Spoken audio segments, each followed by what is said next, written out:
Assalamualaikum warahmatullahi wabarakatuh. Saya Alifah Kumaira dari kelas 10-9.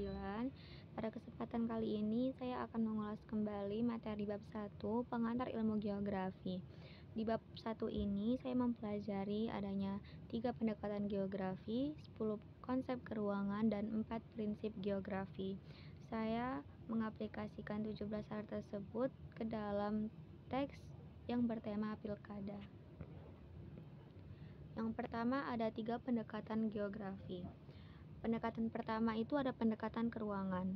Dalam teks saya mengaplikasikannya pada kalimat seperti balai desa yang menjadi tempat paling strategis para warga karena juga berdekatan dengan lapangan besar. Yang kedua ada pendekatan ekologi.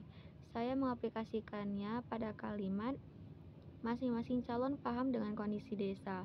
Calon nomor urut 3 membicarakan pertanian dan program pemberdayaan petani. Pendekatan ketiga ada pendekatan kompleks wilayah. Saya mengaplikasikannya pada kalimat dinamika sosial dan segala permasalahan di desa membuat dukungan terhadap calon tertentu menjadi beragam. Berikutnya ada 10 konsep keruangan. Yang pertama ada lokasi. Lokasi ini saya mengaplikasikannya pada kalimat seperti memilih TPS yang dekat dengan rumah. Kalau jauh pasti malas datang, pikir seorang pemuda sambil melihat peta TPS. Berikutnya ada jarak. Jarak dari rumah ke TPS juga menjadi bahan pertimbangan. Warga menghitung waktu tempuh memastikan tidak terjebak di tengah sawah. Berikutnya ada keterjangkauan. Saya mengaplikasikannya pada kalimat akses jalan menuju TPS menjadi perhatian, apalagi bagi Nek Sumi. Jalan yang baik bikin orang lebih gampang datang. Berikutnya ada pola. Di selatan banyak yang dukung Prabowo, di utara Ganjar lebih banyak peminatnya. Berikutnya ada morfologi. Calon yang sering lewat jalan setapak jelas lebih dikenal warga. Berikutnya ada aglomerasi. Kerumunan di balai desa menunjukkan seberapa besar dukungan. Semakin ramai, semakin riuh pula. Berikutnya ada interaksi dan interdependensi. Saya mengaplikasikannya pada kalimat dari kelompok tani banyak yang dukung Anies karena program pendidikan pertaniannya ungkap seorang petani. Lanjut ada nilai kegunaan. Saya mengaplikasikannya pada kalimat warga melihat langsung dampak program calon. Ganjar punya rencana untuk memperbaiki irigasi yang sudah lama rusak.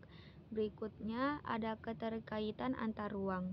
Saya mengaplikasikannya pada kalimat kalau irigasi diperbaiki, pasti para petani juga senang dong karena bisa dapat air tanpa nunggu hujan, ungkap Raden yang punya semangat 45.